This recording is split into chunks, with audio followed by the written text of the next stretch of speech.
Filmando? Agora, meninas, o melhor de tudo, sabe o que é? É torcer muito pra subir ao pódio e levar medalha de ouro. Você viu isso? Contrário, mãe. Contrário, mãe.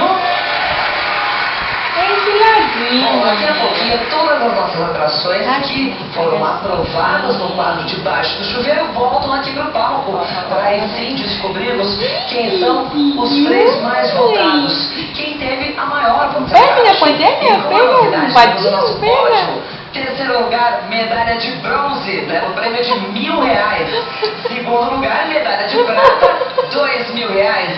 Eu amo mamãe, Primeiríssimo lugar, R$4.000. Já vamos descobrir quem são os grandes campeões. Mas eu quero te avisar que também daqui a pouquinho vamos ter um desfile super divertido, fantasia de cachorro.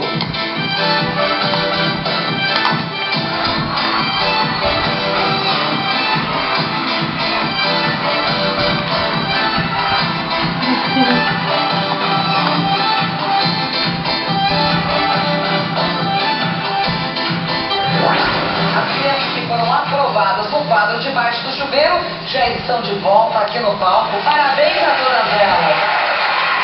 Só que somente 3 atrações vão subir ao nosso pódio. As 3 maiores porcentagens vão ter aqui medalha de bronze para o terceiro lugar e o prêmio de R$1.000. Prata para o segundo lugar e o prêmio de R$2.000.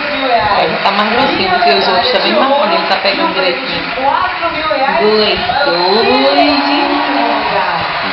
Quem será?